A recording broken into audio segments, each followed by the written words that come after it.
लोग क्या कहते हैं मैं उसकी तरफ नहीं जाऊंगा, लेकिन बीजेपी वाले ज़्यादा दिखावा करते हैं। वो कहते कुछ हैं, करते कुछ हैं। लोग उनसे पूछते हैं अब कि अगर सब कुछ ठीक है तो ये क्यों हो रहा है।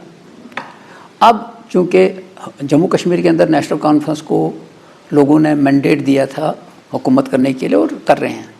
स्टेटहुड नहीं आ रहा है। अब स्टेटहुड क्यों नहीं आ रहा है, कोई पूछ नहीं रहा है किसी से। सुप्रीम कोर्ट के अंदर एफिडेविट दिया गया कि जी हम बहाल करेंगे। ये कहते हैं जी मुनासिब वक्त के, वो मुनासिब वक्त क्यों नहीं आ रहा है। ये बीजेपी वाले जो हैं ये करते कुछ हैं, कहते कुछ हैं, इसीलिए लोग उनको अब कठेड़े में खड़ा करने लगे हैं। लेकिन जहाँ तक मिलिटेंसी का ताल्लुक है, 35 साल हो गए हैं, 35 साल से जूझ रहे हैं जम्मू कश्मीर के लोग मिलिटेंसी, और थोड़ा वक्फा ठीक हो जाता है, उसके बाद कुछ ना कुछ हो जाता है। क्योंकि जम्मू कश्मीर का टेरेन एक ख़तरनाक टेरेन है, लंबा टेरेन है, और इस टेरेन में किस वक्त एंट्री होती है। अभी बर्फ़ थी तो बर्फ़ानी एरियाज़ में मूवमेंट नहीं हो रही थी। तो ये जो बॉर्डर है आपका हीरानगर जम्मू और रजौरी पुंछ का बॉर्डर है, ये बिल्कुल चाहे कितना भी आप इसमें करिए, इसमें ये बंद नहीं हो सकता। हाँ, दूसरी चीज़ है कि जो एजेंसियां काम करती हैं उनको भी थोड़ा सा अलर्ट रहना पड़ेगा कि आने वाले जो दिन हैं बरसात से पहले पहले और कई चीज़ें हो सकती हैं। तो मैं समझता हूँ कि लोग जिसको जो पूछते हैं वो जवाब वही दे दें।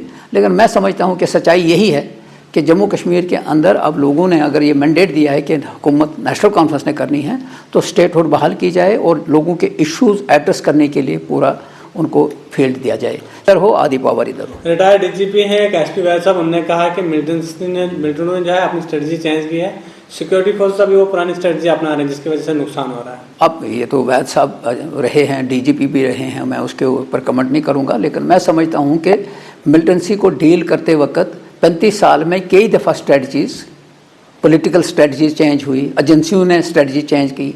मिलिटेंट्स को अकोमोडेट करने के लिए ये जो एसपीओ हम कहते हैं, ये क्या था? ये भी यही था कि एक स्टेज के ऊपर उन्होंने कहा कि सरेंडर जो करेंगे उनको हम बाज़ाब्ता तौर पे यहाँ इस्तेमाल करेंगे।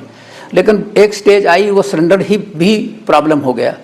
तो कहने का मतलब यह है कि किसी चीज़ को करने के लिए वक्त के ऊपर स्ट्रेटजी बदलनी पड़ती है, बदलनी चाहिए। अब कब किसने स्ट्रेटजी बदलनी है उसका मैं नहीं कह सकता हूँ। वो लोग जो इसमें इन्वॉल्व हैं वो करें।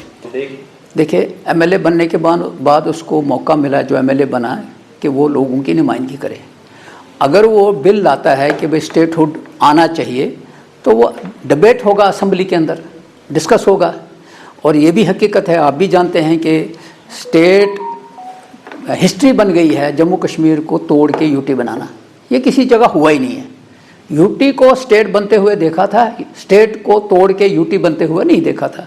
अब बीजेपी ने जब ये हिस्ट्री बनाई है तो बीजेपी वालों से ये पूछिए कि इसको स्टेटहुड का दर्जा क्यों नहीं देंगे और कब देंगे, ताकि जो इलेक्टेड, अगर बीजेपी को इलेक्टेड लोगों के मैंडेट का कदर है तो उनको फौरी तौर पे स्टेटहुड बहाल करना चाहिए, ताकि लोगों के इश्यूज जो हैं वो सॉल्व हो जाएं। प्रोसेस जम्मू कश्मीर स्टेट के लिए नुकसानदेह हो होंगे।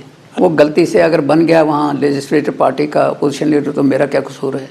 उसको समझी नहीं है स्टेट क्या होती है, यूटी क्या होती है। उसको शर्म आनी चाहिए यूटी की बात करते हुए।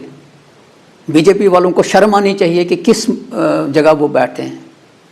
यूटी जो है लानत है, लेकिन अब चूँकि लोगों ने मैंडेट दिया है, लोगों ने मैंडेट ये भी दिया कि इसको स्टेटहुड बहाल करना है, हम लड़ेंगे इसके लिए।